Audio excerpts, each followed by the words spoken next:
Mỗi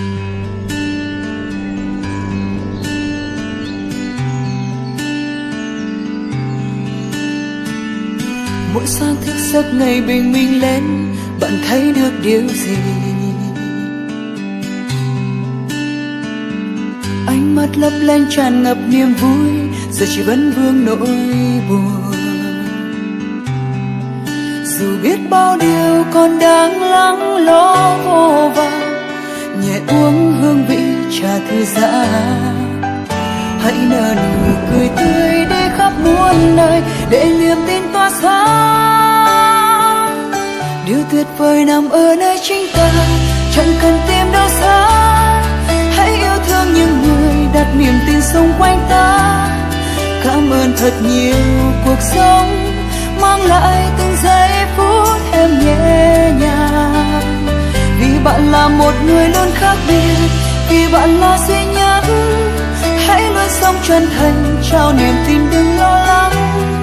Lắng nghe nhịp tim khẽ hát, vì điều tuyệt vời trong ta. Đôi khi ta vô tình vội quên đi lời nói trong tâm hồn. Luôn luôn quan tâm điều người khác nghĩ, để lạc mất đi chính mình. Dù biết bao điều còn đang lắng lo vô vàn, nhẹ uống hương vị trà thư giãn. Sẽ thấy được tình yêu ở khắp muôn nơi, một niềm tin tỏa sáng. Điều tuyệt vời nằm ở nơi chính ta, chẳng cần tìm đâu xa. Hãy yêu thương những người đặt niềm tin xung quanh ta.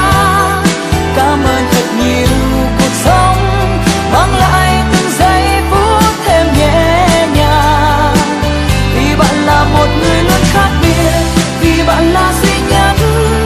Hãy luôn sống chân thành, trao niềm tin đừng lo lắng. Lắng nghe nhịp tim khẽ hát, vì điều tuyệt vời trong ta. Từng ngày nhẹ nhàng ta lướt qua, bao nhiêu lo toan rồi bay xa. Ta muốn giữ mãi niềm tin ấy cháy sáng trong lòng. Điều tuyệt vời nằm nơi chính ta, cho ta thêm tin vào ngày mai, để ca vang tiếng hát. Điều tuyệt vời nằm ở nơi chính ta, chẳng cần tìm đâu xa. Hãy yêu thương những người đặt niềm tin xung quanh ta. Arigato cuộc sống mang lại từng giây phút thêm nhẹ nhàng. Vì bạn là một người luôn khác biệt, vì bạn là duy nhất. Hãy luôn sống chân thành, trao niềm tin đừng lo lắng. Lắng nghe nhịp tim khẽ hát, vì điều tuyệt vời trong ta.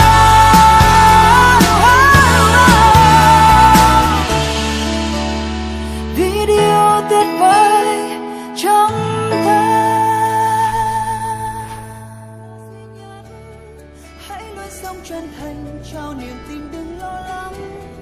Lắng nghe nhịp tim khẽ hát, vì điều tuyệt vời trong ta.